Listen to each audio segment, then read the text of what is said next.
Hello again, everyone, and welcome back to the Frontline with Joe and Joe. Joe Pasillo, as always, joined by Joe Resinello. And once more, dear brothers and sisters, let us go into the breach on the Crusade channel, always on air and always online at crusadechannel.com, the last live radio station standing. Remember, become a premium member of the Crusade channel. Go on the website, listen for free, and we're all convinced that you're going to want to be a member and support the cause, which is the Crusade channel. The chat room is always open at crusadechannel.com/chat. And please, wherever you see Joe and I on social media, remember, most importantly right now, we're asking for 5 seconds of your time. Go to Frontline TV on YouTube, the Frontline TV on YouTube. You'll see Joe and I there, our ugly mugs. Like, subscribe, share. That all helps with the algorithm. Remember, on social media, they're not helping us.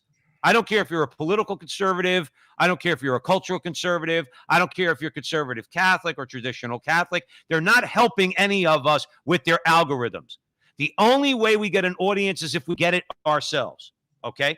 We tag every video. They should be getting tens of thousands of views, and they don't, because we know that, listen, we don't get banned, but they just don't help us. Not the way they help Black Lives Matter or Antifa or any of the leftist groups out there, okay? Or the abortion industry or anything like that. We need your help. With money? Sure.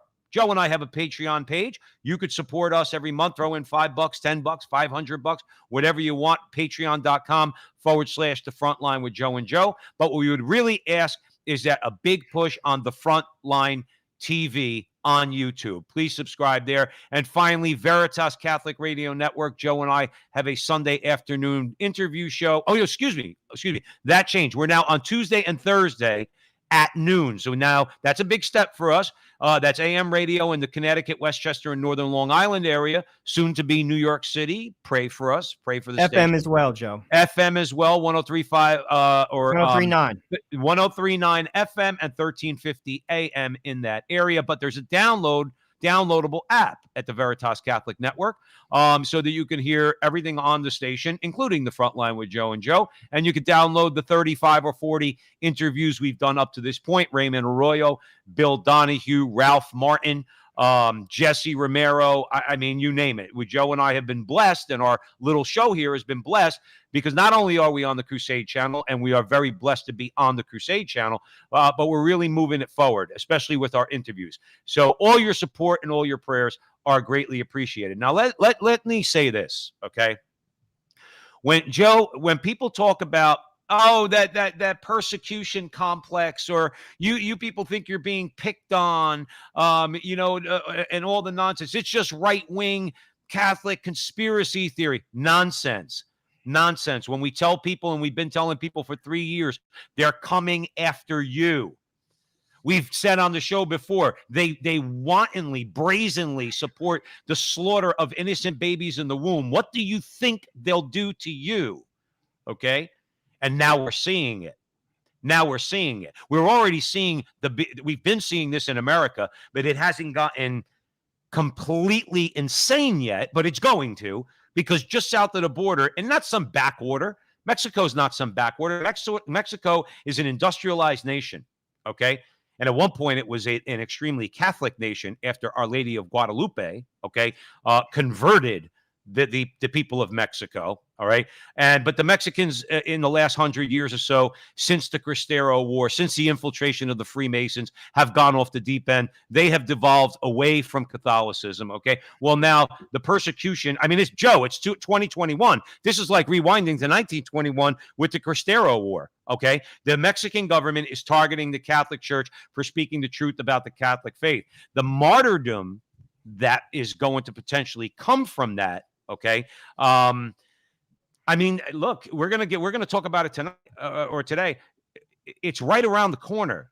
And if you're a conservative Protestant, if you're an Orthodox Jew, all right, if you're a conservative Muslim, okay, who has overlap with us on abortion and gay marriage and all these things, you're not going to be able to open your mouth. You think Orthodox Jews are going to be protected like, let's say, the Rob Reiners of the world? They were vandalized last year. Joe and I covered it down in Lakewood, New Jersey, okay, because they spoke out against gay marriage and gender ideology in the schools, okay? So nobody's immune from it. But remember something. There's a particular animus. Let's put it like that, Joe Resinello. There's a particular animus that emanates from the left towards the Catholic Church in particular. Okay, remember, as E. Michael Jones always says, the Catholic Church is the engine, the vehicle of Logos in the last 2,000 years. The left has to attack us because we possess the fullness of the truth. But the evangelicals, Orthodox Jews, and others who agree with us, Joe, and even the lukewarm, and we'll get into them too. Joe, listen, nobody's safe from these people. Nobody's safe. And we're going to talk about that because the martyrdom we think is going to come because they're already planting the seeds for it. What do you think 2020 was all about? And we need to fight back. We're going to talk about that. And then Andrew Torba, who is, Joe, correct me if I'm wrong, he's CEO of Gab. All right, CEO of Gab. Now, he's a Protestant. He's an evangelical Christian, okay? He's a person of goodwill. Joe, I think he had a couple of pretty frightening predictions for those who profess with their lips and believe in their heart that Jesus Christ is Lord, as we do, okay? And speak that in the public square. So, again, are we joyful? Well, we're always joyful. I mean, that's a gift from God to be joyful. But in the meantime, for ourselves, for our family, for our loved ones, we have a lot to worry about. All right. And we have a lot to fight against. And that's what we're going to talk about tonight. And that's why I want to hand it over to Joe Resinello, because Mexico, Joe Resinello, Marx once said, it was funny. Marx was a funny guy, actually. If you think Karl Marx, Joe. Yeah, not Groucho. Not Groucho, but Karl Marx actually was a very good writer. He was so off base with his ideology and his worldview. But he said a few funny things. One of them was that history repeats itself twice. The first time is tragedy. The second time is farce. And the first time in Mexico, obviously it was tragic and a lot of people died. Okay. And it was a direct assault on the Catholic Church in Mexico. And now it seems farcical because these people 100 years later are going to try to do the same thing. Let's hope it stays farcical and doesn't get tragic again. And with that, I'm going to hand it over to you, Joe. As Joe was saying, we were going to start it off with Mexico. This one comes from Catholic World Report. 2 Mexican cardinals, a bishop, and 3 priests have been convicted of constitutional violations for warning the public against the ruling party's opposition to the values of human life and family, their advocacy of LGBT agenda, and their promotion of socialism. The convictions have caused alarm in Mexico regarding the implications for freedom of speech and the right to criticize the Socialist Party, Morena, which is accused of undermining Mexican civil rights.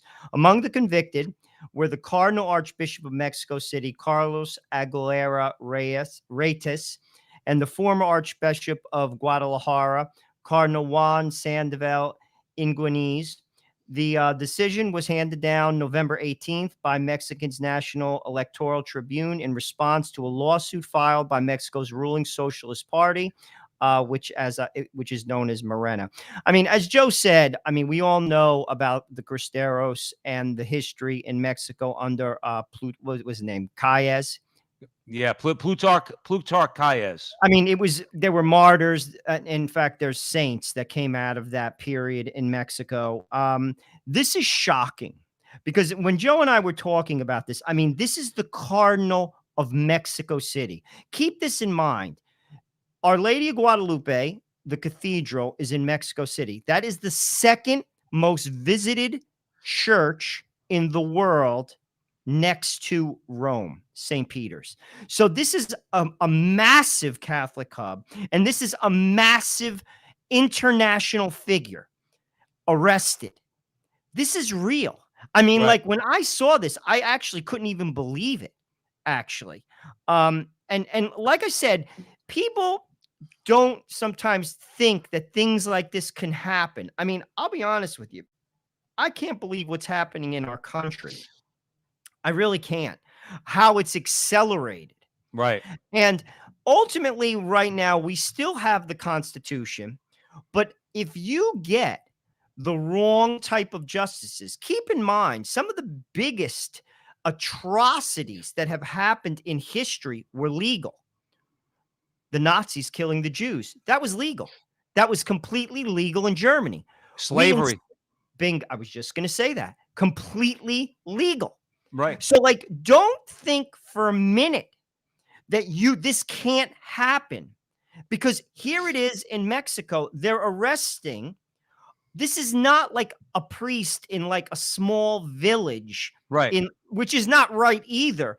This would be equivalent of arresting Cardinal Dolan in New York City for basically saying to his basically parishioners as a priest, listen, we are pro-life people and you cannot vote for people who are for abortion, and they take him out in handcuffs. Joe, let me stop you there for a second, because this is where we have to make a decision as an American Catholic Church, okay? And these cardinals and these bishops better get it through their head, okay? If they're so worried about their tax exempt status, if they're so worried about the billions that they get from the federal government, okay, then you want to know what?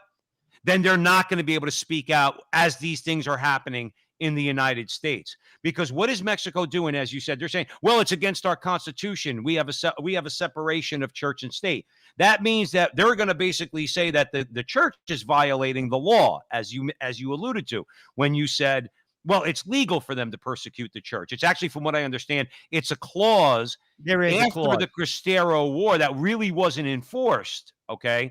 But now they're pulling that out of mothballs and they're enforcing it. The bishops in America need to understand, before they start going to jail, you better screw your tax exempt status, okay? Screw the billions of dollars that you get from the federal government. Because let me tell you something, you're going to lose it anyway at some point. When these, Joe, if you listen, you get a bunch of Catholic bishops in America that sit on their hands and do nothing. What do you think? The left is just, when they finally, if they do, if God allows them for whatever his purposes are to actually take over and get real power in America, what do they think? The Supiches of the world and the Joseph Tobins of the world and Noor, what do they think is going to happen to them? They think that the left is just going to say, well, you guys actually didn't speak out against us, so you're okay. That's not going to happen. See, the problem, Joe, and the reason why I'm bringing this up is because we're dealing with Marxists. That's in the article. I'm not just saying that. This is the socialist government, okay, that's in power, okay? They will do everything they can to achieve power, and they will stop at nothing.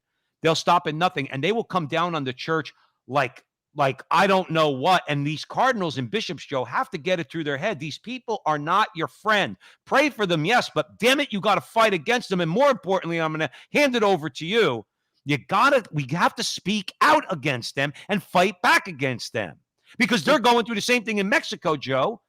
And now cardinals are getting arrested that we're going through here in the United States. What say you? Well, let's talk about specifically what Cardinal Juan Sandoval Iguanez said. This is the what's it called? The gentleman from Archbishop from Guadalajara, former Archbishop. He's the primary target. Let me just let our listeners know specifically what he said, and then you judge for yourself, because he was arrested. This is what he said on a YouTube video, June 2nd of this year. There is much at stake in these elections. If those who are in power win, a dictatorship will come. That is, liberty will be lost, because we're talking about a system that is communist, socialist, that enslaves. You just need to look at the countries that have fallen into it. We also warned that the economy of Mexico would be very damaged. We're going to be very poor, like Venezuela and Cuba. He goes on to say, the good of the family of human life is at stake, because this government has adopted gender ideology, which brings with it all the unnatural barbarities that they can unleash, which can impede and destroy the family, as well as bring about abortion, express divorce, homosexuality, homosexual marriage. Also at stake was religious liberty, said the Cardinal, because the communist Marxist system asks for it, which means it demands it. You see, exactly right. I give him credit because it's a very bold statement. And frankly, one thing I want to say right now is all of these things, particularly when you're talking about issues that have plagued America, divorce, basically the breakdown of families, the breakdown of marriage, the idea that traditional marriage is not marriage. Somehow you could dilute that and include others and make that on equal plane. Those are Catholic tenets. You see, what this guy is saying, and this is the beauty of our faith, you don't have to be a genius. You just have to have the courage to say it. Mm-hmm. You see, that's kind of what Joe and I do. You know, a lot of the stuff that we say, we're not reinventing the wheel. What this gentleman just said is what the Catholic Church believes it. He just has the courage to say it. Right. And people have to say it. You see, our prelates have to say these things. Well, that's there. But Joe, that is, when you think about the power that the church has, that if the church spoke with one voice, you're listening to the Frontline with Joe and Joe Pasillo, Joe Resinello on the Crusade channel, always on air and always online. Joe Resinello, if they would speak with one voice, loudly, boldly, okay, you want to know what? The world would listen. Sometimes I think these bishops and cardinals, not that they're maybe necessarily negligent or derelict in their duty. Sometimes I think they don't understand the power that they have as let's say the successors to the apostles. If they spoke with one voice, if Rome spoke with one voice and told the Mexican government, you will not do anything to our cardinals. You will not do Joe, anything to our cardinals and bishops. What's the that? American churches has been neutered, and what No, these Joe, men Joe, do, go ahead. but what they understand, I actually think they do understand the power of the church, but they're not willing to be persecuted for it. Look at prelates that have, and look what's happened to them. You see, like, there is an issue within the church. There's conflict. Listen, how could there not be unity within the church? It's all written down. You either believe it or you don't. I mean, this is not a storefront church in Newark. It's written down. I don't get it, but I do get it. And so do they. They don't make waves because, frankly, when you make waves, look what they did to Cardinal Pell. They threw him in jail, Joe. Right. You see, this is what they do understand. And they're not willing to go through that. And here's the thing, and this is what I've said time and time again. You don't become a priest. First of all, you become a priest if you're called. It's not your decision. God chooses you. Second of all, if you have a high intellect and the church identifies certain qualities in you, i.e. holiness, i.e. you have a good managerial skills, administration skills, and you become a bishop, it's not to have a comfortable life. It's like a man who gets married. Marriage is a process of dying to yourself. Too many people in marriage look at it as what am I going to get out of it? Right. Well, sometimes I think when you become a priest or when you are a bishop, if God calls you to a bishop, or never mind a cardinal, you're called to die to yourself. And here's the deal. That means speaking the truth. What that man just said, it applies across the board to every Catholic diocese in the world. That's Joe. right. That's right. And I just don't understand. I just don't understand how when you see the handwriting on the wall, again, it's blatant. You don't even have to look for the handwriting on the wall. It's staring you in the face. The Mexican government is arresting, okay, and convicting of constitutional violations 2 Mexican cardinals and a bishop and 3 priests. And then this is see, I think, Joe, I think there's some traditional Catholics out there that beat up on the bishops too much. Okay. And then I think there's some that don't beat up on them enough. And I say beat up on them in a loving way. I don't mean arbitrarily just hammer them. Okay. It's not that they don't do everything. They do everything wrong. That's not right. That wouldn't be fair to say. But this is a matter of the life of the church. This is a matter of the well-being, okay, in this world of priests and bishops and cardinals and, yes, lay people, okay? It's always the lay people that want. I mean, when you talk about all the 200,000 that got slaughtered in the Vendée by these very same kind of people, revolutionaries, that's what this broad from Morena is all about, okay? She's just another Marxist revolutionary. Then we need you to speak up. And somehow, some way, if you say that, you're being disrespectful to the hierarchy, and say, no, I'm being very respectful. In fact, I'm respecting their office more than they are, because I'm asking them to speak out loudly and boldly against this type of nonsense. This is not acceptable, Joe. This But is you look not at, acceptable. if you ever want to see a good movie, I always say, because it was very moving, was Romero with Raul Julia. Have you ever seen it, Joe? I saw it a long time ago. It's a very interesting film because he did speak out. They killed him. Right. And my point is, there's a price to pay. You see, we're not willing to pay it. We're not willing to pay it on the lay level, Joe. But it's also that idea is also, it's permeated to priests and it's permeated into our bishops. We're not willing to pay that price. Now, what's the price? The coffers might go down. Right. There might be a step back before we take 10 steps ahead, and we would, because God will never be outdone in generosity. We're not willing to pay the price because, as we all know, when you speak the truth, when you live the truth, there is a price to be paid.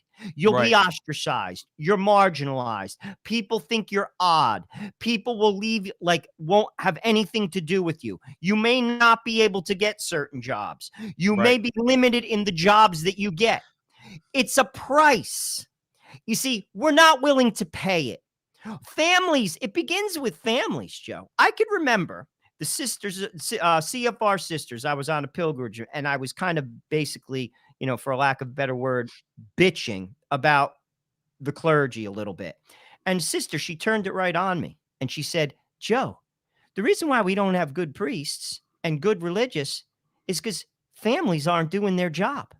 And she's right. Right. When you have families, people have 8 kids, they understand what sacrifice is, laying down your life, because it's lived in the house every day. So if that man grows up and says, I have a call to become a priest, it's second nature. Athanasius Schneider, why he is the way he is, he grew up under communism. He had to fight for every crumb of his Catholic faith. That's why he is the way he is. As Cardinal Pell says in his book, I'm reading it. He said he was appropriately named after St. Athanasius.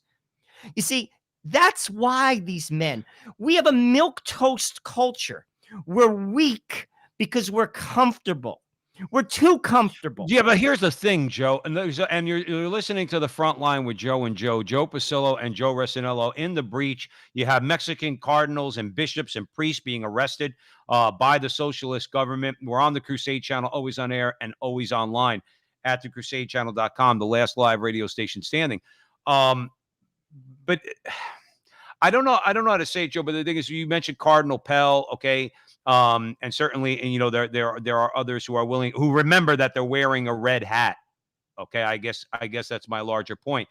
And you know, I just can't emphasize the point enough that if they actually, you know, I guess what I was actually, Joe, I was just reminded what I was saying because you mentioned comfortability. Okay, remember something. Your average person, and this would be my argument to, let's say, the lukewarm out there, if you will. And again, it's not because I'm opposed to comfort. Again, I'm one of God's laziest creatures. Okay, I get it. I'm not judging anybody. All right. But a lot of people say, well, I don't want to do this, that, or the other thing the church says because I want to do this and I want to do that and I don't want to listen to the Catholic Church. Okay, fair enough. That's your choice. You don't want to listen to the Catholic Church. But I would tell you this: if these people gain power, you will bend your knee to them. That you, Mr. Lukewarm, are not going to be able to disagree with them on anything. And I could back that up, Joe Resinello. I could back that up with evidence. I think we brought it up before on the show. J.K. Rowling, the author of the Harry Potter series. Joe, she's a dyed-in-the-wool leftist. Feminist, okay? In other words, there's nothing right-wing about J.K. Rowling. And they're attacking her viciously because she says men are men and women are women. So you get my point when I tell the lukewarm, that's a leftist. She's not exactly lukewarm, J.K. Rowling, okay? She's anti-church. She's all on the left, okay? But she disagrees with them on that one thing and speaks about it, and they attack her. What do you think, Joe, they're going to do to a lukewarm guy who might not want to listen to the Catholic Church, but then by the same token, he says, yeah, but I don't want my 15-year-old son coming home and telling me he's gay. I don't want my son to come home and tell me he thinks he's a woman. I don't want my daughter to come home at 8 years old and say that her third grade teacher told her she could be a boy. Okay. That guy's going to go into that guy goes into the gulag too. Not just jamokes like you and me, if you know what I'm trying to say. So I just don't understand how anybody, lay people included, and even lukewarm people, why are you sitting on your hands and you're allowing this nonsense to happen? You think in your mind it won't happen to you because, as you mentioned, Joe Restanello, you're comfortable right now. If you think the Catholic Church makes you uncomfortable because the Catholic Church preaches the truth, particularly on sexuality, wait till these people get in power, and we'll see if you have any comfort left in your life. Well, that's when the church will thrive again. Because when push comes to shove, this is where these folks don't understand history. The church doesn't thrive when it's comfortable. The church thrives when it's persecuted. And that's what they don't calculate into their calculus. When this does happen, and we're seeing it, a lot of people, like you said, you say this story, or you give a broad stroke statement like they could persecute you, people blow it off. Well, this is happening. And again, it's the Cardinal of Mexico City Right. arrested. So my point is this. When that happens in America, that's when we're going to separate the sheep from the goats. Yeah. That's when the church will thrive. The church never thrived more as when the Romans were killing people. It's an interesting paradox of human history when you think about that. In other words, Catholics are however many, 1.8 billion people in the world are self-identified Roman Catholic. Okay. In other words, and yet we inspire, we're not persecuted now, and we inspire very, very few conversions, except for certain people who are seeking the truth, could find it at EWTN.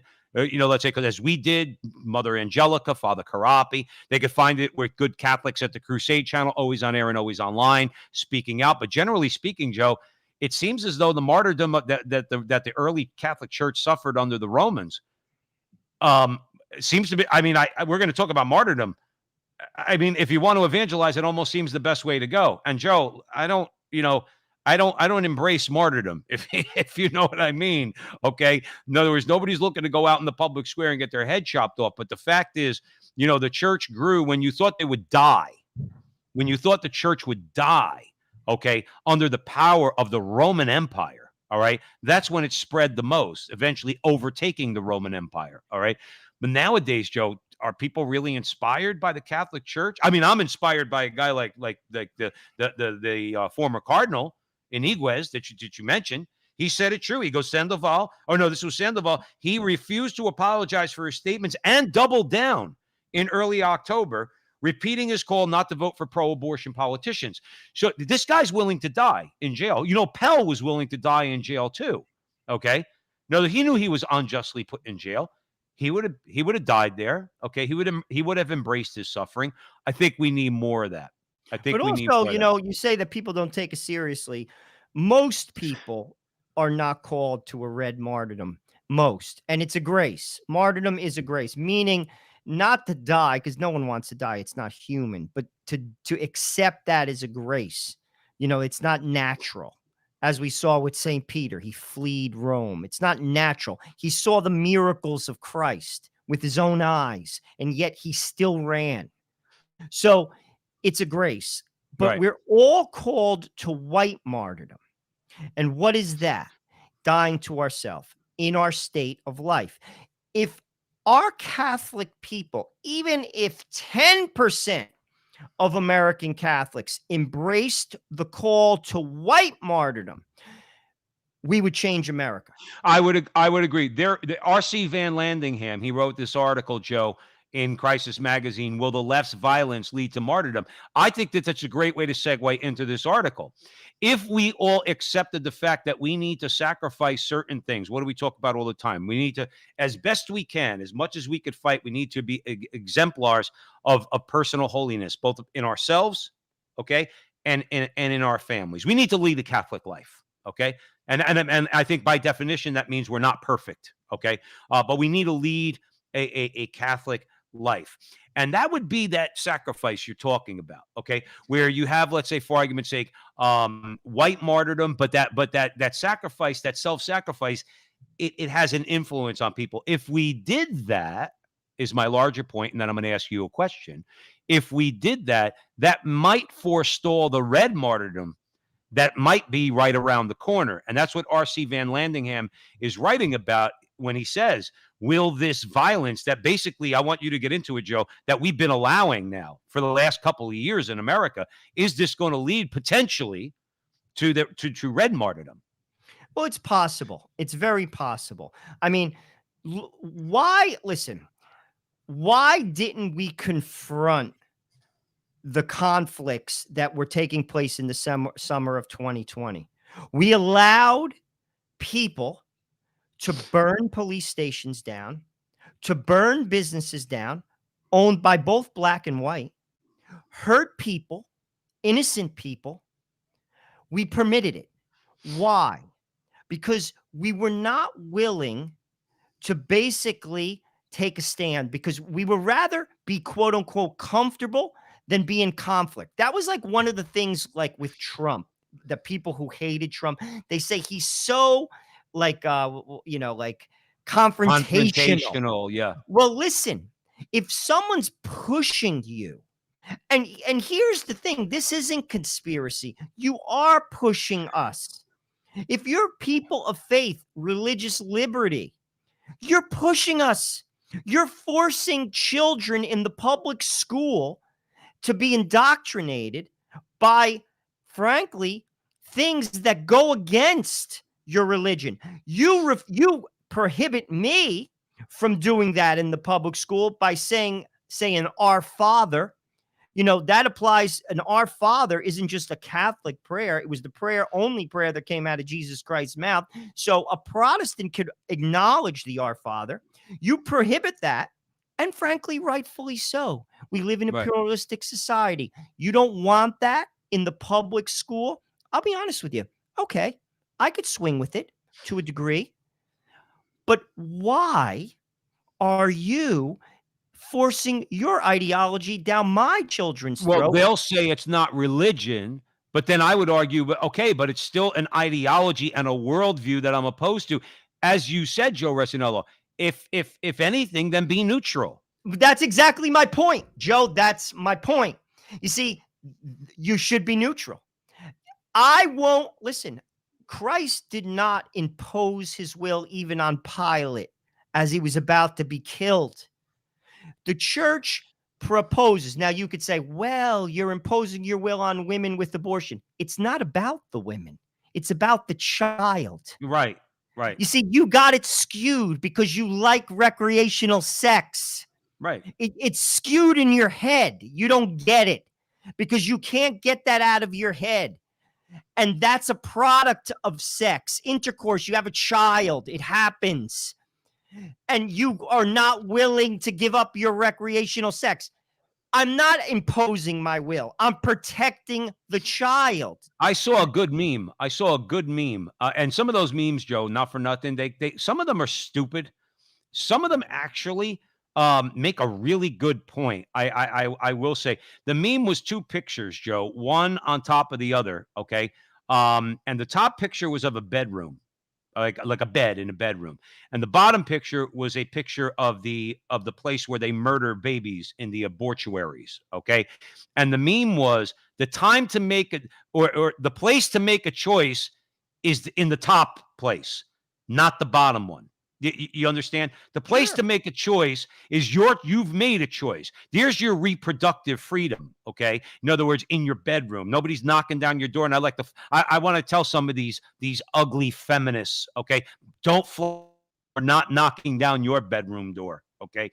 But that's the place to make your choice. That's the place where your reproductive freedom is. The place on the bottom, the abortuary, there is no choice there. You can't kill your kid. Can't stand. But I want to read something to you, Joe, if that's okay. All right. Sure. From R.C. Van Landingham in Crisis Magazine. Okay. And Joe, really, I want you to speak to this because to me, this is where our conservatives are disgraziad. We haven't used that word on the Crusade Channel, Joe, in a very long time. So for the Crusade Channel audience out there, the conservatives are disgraziad. That includes Cruz and Hawley and the rest of them, because on important matters, they won't even make a stink. And I'm going to tell you what the important matter is. If you are a United States senator and you're threatening violence, you get censured. In fact, you should be kicked out of the Senate. Now, this is Jeanne Shaheen, I always hated her name, by the way. Jean Shaheen. She sounds like a hippie that got high and got laid at Woodstock. Okay. This is Jean Shaheen. She's a sitting Democrat, United States Senator, and New she was Hampshire. commenting on the Dobbs case. Okay. That's before the Supreme Court. Now, I want you all around out there who hear our voice to swish this around in your mouth like a fine wine, okay? And you tell me that if it's the Republicans and the conservatives that are the violent ones, okay? And tell me that I'm wrong in my criticism and Joe's criticism of weak-kneed conservatives who don't want to stand up and do something. This is a senator. I'm going to say it one more time, okay? I hope the Supreme Court is listening to the people of the United States. The senator said, according to the New York Post, I think if you want to see revolution, go ahead and outlaw Roe versus Wade and see what the response is of the public, particularly young people. Okay. Joe, let me tell you something. Babies get killed in the womb all the time. If anybody's got a right to go out and protest and burn things down, it's us. And we don't do that. We pray in front of abortion clinics. That's what we do. Okay. Because babies are being killed. And we protest against that. Okay. And I don't want to go there, but we protest against that in a prayerful way. Okay. Notice, and she's saying that this is really what Van Landingham, I thought, had a great line. What he's saying, in other words, allow the left to kill babies in the womb, or they might kill you in the streets. Joe, I need your comment to that because the vein is popping out of my head right now. I actually agree with what she's saying. I think that's the grenade pin. If Roe gets overturned, ultimately, if Roe gets overturned, and there are intellectuals like Robert George out of Princeton, he actually thinks it's going to be. I actually read, too, something Dershowitz said, and he is a liberal, self-professed, but he's also has some intellectual honesty. And he has also said, just to keep this in mind, the youngest tenured Harvard professor in the history of Harvard Law School. There is nothing in the Constitution that supports Roe. This week, John Roberts he showed his hand. He wrote an article saying that the court isn't political, that they have to rethink. Clearly, his motive is to influence Gorsuch, what's his face? Kavanaugh and Barrett. He's trying to influence them because that, to me, says two things. It showed his hand, and two, he actually thinks it could get overturned. Right. Now, if it does, Joe, all hell is going to break loose. You know what, Joe? Here's what I thought about. No, I want you to finish your point, and then I want to comment. Go ahead. Here's the thing. Couple things on that. That just means it goes to the states. And to a degree, that could be a good thing. Because ultimately, I think that could lead to us out of this hole. Because the states that have abortion and continue with this ridiculous ideology and these bad ideas are going to, and this is including New Jersey, are going to fold. They're going to collapse. And frankly, from that dirt, new life will come. So it could be a good thing.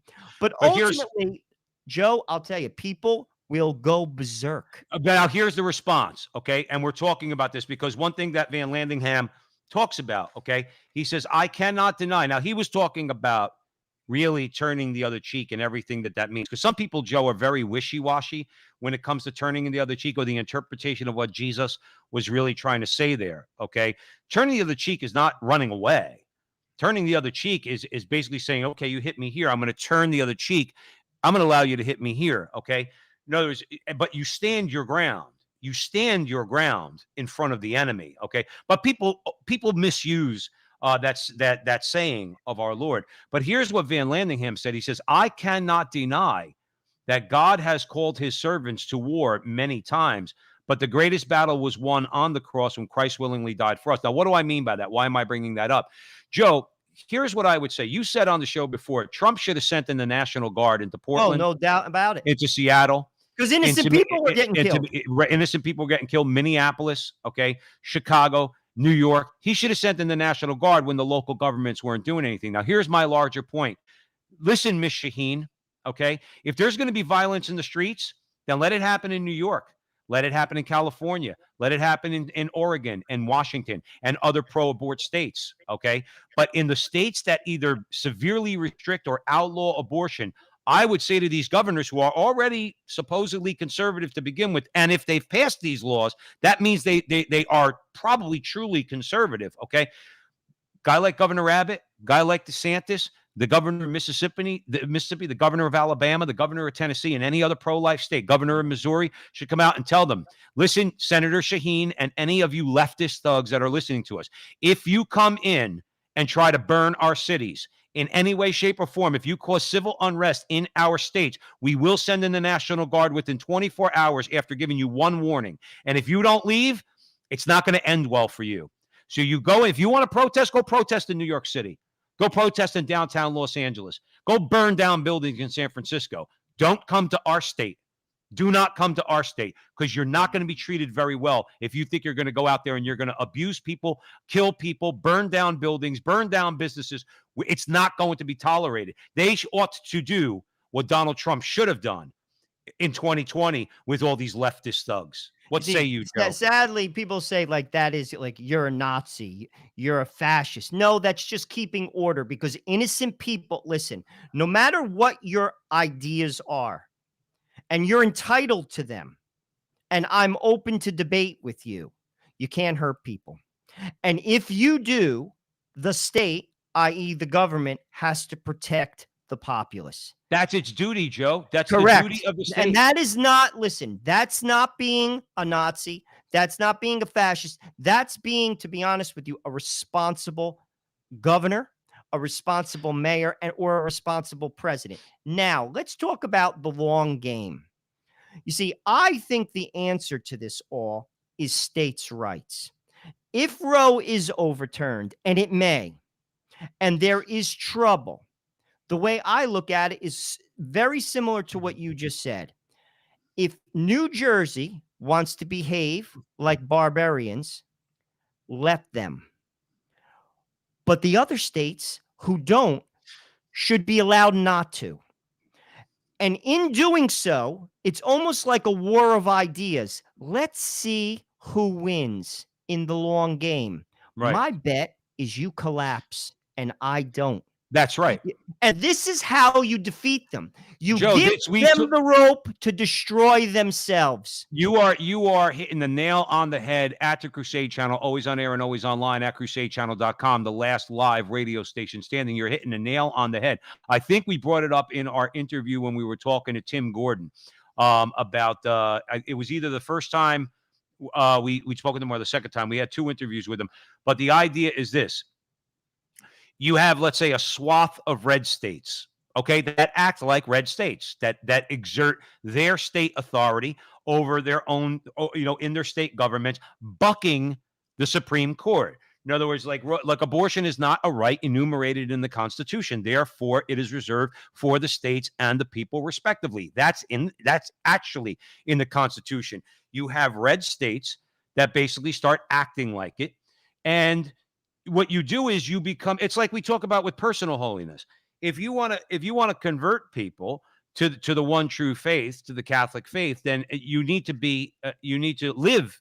The person you're trying to convert needs to see you attempting to live that life, and in your day-to-day life, your prayer life, how you treat other people, all these different things. And that's attractive to people, Joe, is why I'm bringing it up. If you live, let's say, Joe, in Alabama, okay, and Alabama becomes a pro-life state versus, let's say, some businesses want to take advantage of the low taxes, set up shop, now maybe have a better economy, right? All of a sudden, Alabama becomes very attractive to conservatives that are living in New Jersey or California or New York or Illinois and some of these places. You know what they say, Joe? They say, I'm flying the coop. I'm leaving. And you know what you said is exactly right. As people of goodwill and generally speaking, more conservative-minded people leave the blue states because those other states become more attractive, you're exactly right. Jersey implodes. Let me be more general, Joe, and I want your opinion. All blue states without conservatives in those states will collapse economically. Because it's the conservatives who, quite frankly, now, Joe, you and I don't disagree on this, but I happen to be in a position where I could move. Okay. Some people they're not in that position. Okay. And that's for a variety of reasons. And my thing is this, but as more and more people get fed up, just using New Jersey as an example, if conservative people like you and me in New Jersey if we decided to leave the state en masse, okay, Jersey collapses. And that goes for any other blue state. That goes for New York. That goes for Connecticut. That goes for Rhode Island. That goes for Massachusetts. That goes for California. Joe, they'll collapse because we're the ones that they actually take all the money from. You know what I'm trying to say? Well, I do, but also just based even outside of the exodus, and many people have left New York, New Jersey, California. I mean, that's been going on for quite some time. But even outside of the exodus, the ideas themselves will not stand. Patrick Deneen, who we interviewed, he's, a political scientist, teaches at Notre Dame. He said, and I'm paraphrasing, the left has won, and because they have won, they will lose because they'll collapse under their own weight. Their ideas can't sustain themselves. And this is what I'm saying is playing the long game.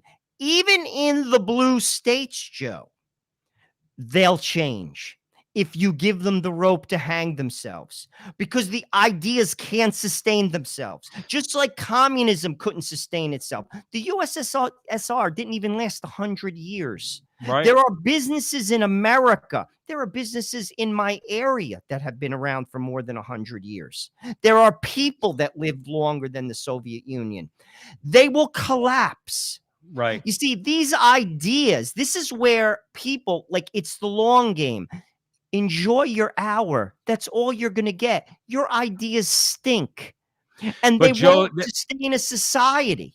But Joe, but they see, the thing is this though, these are such self-centered people because they don't do anything for posterity. They're not looking to hand down anything. You think a guy like Maduro in Venezuela or Castro when he was alive, they're not interested in communism. They're thugs. They're gangsters is what they are. They've been rightfully called gangsters by some of our greatest historians. Called them Paul Johnson. You call them gangsters because that's what they are.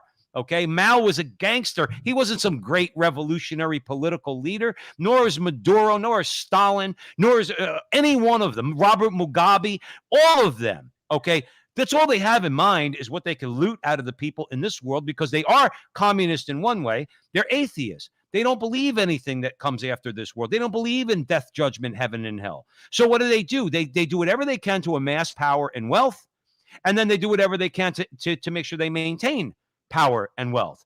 Look at Maduro. Venezuela has fallen apart, and that guy still runs the government.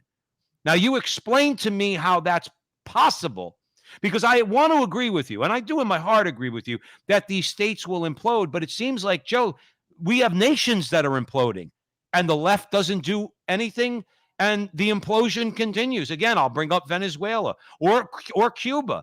These are economic basket cases, okay? And yet the left is still in power. And they're in power in Mexico, and they're going to wreck Mexico too.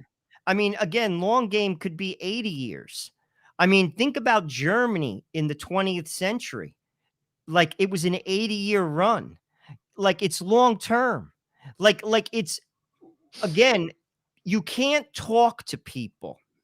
It's like a virus. Even if you put a barrel of a gun to their face, that's not going to solve the problem. This is a virus going through, it's running through America, and it's got to run its course. Right. But here's the good news. It will fail. It may take time, but it will fail because you look at history. It will fail. And I am as sure of that as I am that I'm talking right now. Right. Their ideas stink. And ultimately, people will wake up from the virus as the prodigal son did. The prodigal son didn't listen to the father. That's why he ran away. What got the son's attention? A pain point. It finally triggered. He was eating the food of the pigs. And he said, what the hell am I doing? I'm out of here. Eventually, that will happen. We haven't gotten there yet. And frankly, we're not even close because it's going to get a lot worse. Well, then, but then that's going to go back to the article from Van Landingham. Then then the martyrdom might be around, because let me tell you something, white martyrdom or red martyrdom, Joe. Let me tell you something. Neither of it is both of which are going to put you in a pain point. Now, red martyrdom is going to take your life, but in other words, but if you talk about, let's move on a little bit. We already know, and we could get into a lot more about Van Landingham's article, but we don't have enough time on the Crusade Channel, always on air and always online at crusadechannel.com. Would recommend going to Crisis Magazine and read the article. The full article is very good. Will the left's violence lead to martyrdom? One thing that I've discovered this week, okay, this Andrew Torba character, okay, he's a pretty vocal guy, Joe Resinello. And he's the CEO of Gab. He's an evangelical Christian. We pray for his conversion to the Catholic Church, but nonetheless, dude speaks out boldly. He speaks out more clearly than a lot of our prelates do. Let's be quite frank about it. Now, he's talking really about maybe not red martyrdom, but he's talking about that pain point that you're talking about, Joe Resinello. Because if they impose this on us, it's going to be quite painful. What do you think? Well, it's happened. He's basically saying that, like, it's a bleak prediction. He's saying people of faith won't be able to use money, open up bank accounts, get jobs. Listen, that's happened and does happen. I remember talking to a nun who served in Cuba. Your kids don't go to college if you go to church. You're allowed to go to church. You don't get the food rations that everyone else gets. In Northern Ireland, your kids couldn't go to school. You couldn't get work. Yet people stayed Catholic. You see, they're suffering. And that's possible. It's possible. It's happened. I'm bringing this up. It's happening now in countries. It happens in China. If you're in the underground church, you're persecuted. Now, right now, as we're speaking. Could it happen here? Absolutely. To a degree, it already has, because now you're shunned. Right now, if you say this in polite company, listen, I'm a Catholic. I believe in traditional marriage. You are viewed like you're a Klan member right now. And there are people who may actually try to get you removed from your job just for saying, listen, I'm Catholic. I believe in what my church teaches. By the way, Jews do too. Orthodox Jews see it exactly the way I do, and they work here too. I believe marriage is between a man and a woman. You are a pariah right now. So to a degree, they're not going to lock you up, but right now there's persecution to a degree. That's true. Absolutely. Could that happen? Yes. But I love what he says. And this is what I want to bring out in this article, because too many people look at it this way. Sure. He said this. He says, Jesus is not some hippie Mr. Rogers that our culture makes him out to be. He is the King of Kings. He reigns. He rules. He flips over tables in the temple. He brought the temple down to a pile of ash in 70 AD. He said he would, and he did. He scorned the den of vipers. He rebuked Satan, and this is the Jesus I know and worship. This is what Torba says, and this is the Jesus of Scripture. Christians better start getting to know that Jesus. You see, again, Jesus isn't some hippie. And just because you're a Christian, and we are Christian, that means you have to follow Christ. And Christ called it like he said it. And he spoke the truth. We have to speak it and live it too. We're not willing to do it. That's why we're in the situation we're in. Yeah, but the problem is, Joe, when you're dealing with a modernist worldview, that's basically, seeped into our consciousness. What you get is, I forgot which state it was. This was last year. You had a priest in a parish who the pastor got replaced. He got moved, and he was replaced by an African priest, okay, who was much more orthodox in his preaching than his predecessor, okay?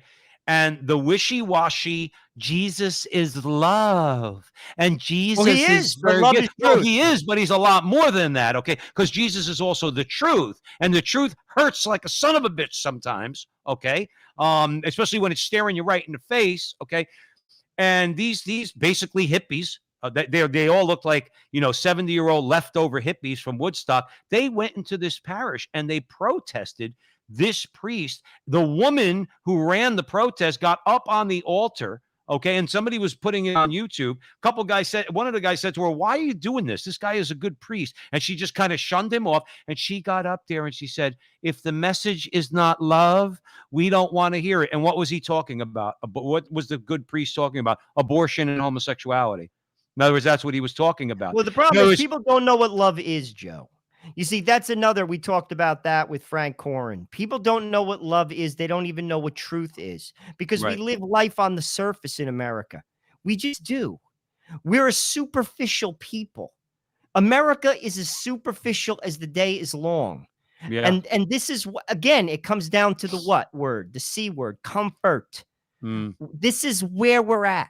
And this is why we're at where we're at. We just aren't willing. And here's the thing. To a degree, what Torba is saying is already happening. It's already happening. Basic tenets of people's faith, like marriage. You can't say that anymore publicly and in polite company. That's now, right now. And that is sad. But here's another thing he says. The time for lukewarm Christianity is over. I've said that time and time again. To be honest with you, lukewarm Christianity is nauseating, to be truthful with you. I'm not interested in it. My friend Rick, when I was in high school, when we used to party heavy, he used to say, Joe, anything worth doing is worth overdoing. And you know something? To a degree, I look at my faith like that. When I partied like that. I don't do that anymore. But I look at my faith. It's nauseating. I could respect a hardcore atheist more than I could basically. Lukewarm Christianity is nauseating. Christ even said it. I'll spit you out of my mouth. Right. You don't stand for anything. You stand for nothing. But Joe, lukewarm people are the ones, unfortunately, that have allowed others, usually some pretty scary types, to move history. Okay, because what they do is, especially in the modern times, when you look at, let's say, going back to the French Revolution, it's the lukewarm. Listen, the Protestant revolt should have never gotten off the ground, but it did. Why? Because people want comfortable Christianity. Lutheranism is just comfortable Christianity. You just give me a Bible. It's me, Jesus, and the Bible. And by the way, Martin Luther says I could sin and sin boldly. So I could believe in Jesus. I could have all the sex I want. I can get drunk as much as I want. I could eat as much as I want, like Luther did. All right. And Luther says I'm going straight to heaven because I'm just a totally depraved individual who doesn't really have a free will. People love that stuff, Joe. They eat that stuff up. That's lukewarm Christianity. You mean what? I could go out. I could commit adultery on my wife. You mean I could have sex with my secretary? In other words, and I could still go to heaven? Is that what you're saying? See, that's comfortable Christianity. Christ doesn't really have he's going to judge us all. Okay. But that is the path to hell, because that's a really bad way to look at Christ and his forgiveness and his compassion. Okay. Now he gives it freely, but you are called, in other words, in the Catholic Church, in the one true faith, to amend your life. We all try, we all fail, we continue forward. We ask the Lord to help us, and he does. All right. He helps us move along.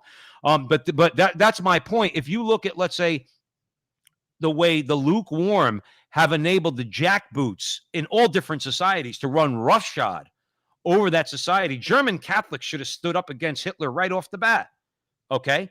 In other words, they were duped by his rhetoric and everything else, and by the rhetoric of the Nazis. Okay. And others in history. Okay. Catholics get duped. People of goodwill, other non-Catholic Christians, they get duped by these guys. Why? Because they sit on their hands and they say, well, okay, but I still have to go to work tomorrow. And I sympathize. You got to put food on the table. It's not like I don't sympathize. But at some point, when you see evil rising to the level that it's rising now, worse than it ever has in human history, I think one can make an argument for that. Okay. You need to then start saying to yourself, okay, I got to get in this fight. I got to at least open my mouth. I got to go to a rally. I got to go to a protest. I got to do something, because this is getting ridiculous. Joe, we have about a minute. I'm going to leave that with you and tidy it up for us. Well, let's see. Why are we duped? Because we're not praying. Why are we duped? We don't live sacramental lives. You see, it has nothing to do with intelligence. There are plenty of very intelligent people who are duped. You see, we have to pray. I always say this, blessed are the pure of heart, for they shall see the face of God. They shall see the face of God here. But in order to see and to hear, we have to purify ourselves, and we have to pray and live sacramental lives, and then we won't be duped. But not enough of us are doing it. Out there, Catholics, if we start living sacramental lives, going to confession once a month, going to church once a week, receiving the Eucharist in the state of grace, and praying the rosary as Our Lady told us in Fatima, we'll see and we'll hear, and we won't be duped. And you want to know what? And in not being duped, then we can overcome the enemy. Remember something out there at the Crusade Channel, always on air and always online at crusadechannel.com. Make no mistake about it, Joe and I know full well that Christ has already won the victory, okay? But we're still fighting for souls, all right? We still have God gave us a nation, the United States of America. We love our country and want to fight for our country. We need our country to get back on the right path and ban abortion and start respecting human life and start respecting the family. So we want to help our nation. We also want to save souls. We know Christ wins at the end, but we're still called upon to enter into this drama, this human drama, to pick up our sword, to pick up the rosary. As Padre Pio said, give me my weapon. He used to say when confronting the devil, go get me my weapon. We need to do these things, okay? And then let God take our game to the next level, okay? But there's our country's at stake, souls are at stake. And even though we know that Christ wins the victory at the end of the day, we still have our part to play. So let's do it. We do not have to let our nation go into the sewer. So we want to thank you all for joining us here. Remember, follow Joe and I on the Frontline TV on YouTube. We've passed 60,000 subscribers, and we're looking for more. So we're growing there. The Frontline TV on YouTube. Forget about Facebook and all that. Just focus there. If you can take 5 seconds, like a video, subscribe, share. We got a lot of fun stuff up there. Veritas Catholic Network. Download the network's mobile app, and you can have access to all the station's content, including 35 to 40 interviews that Joe and I have done up to this point. And as always, we want to thank the King Dude out there for giving us a platform on the Crusade Channel. It is an honor to be here and to fight alongside good men and women down at the Crusade Channel, okay, who understand the enemy, who know how to fight this war, and are out there in the breach making it happen. So thank you all for listening to us on the Crusade Channel, your home for the Mike Church Show, Crusade Channel News, the Barrett Brief, and Kennedy Profession from sun up to sundown. The Crusade Channel is the last live radio station standing.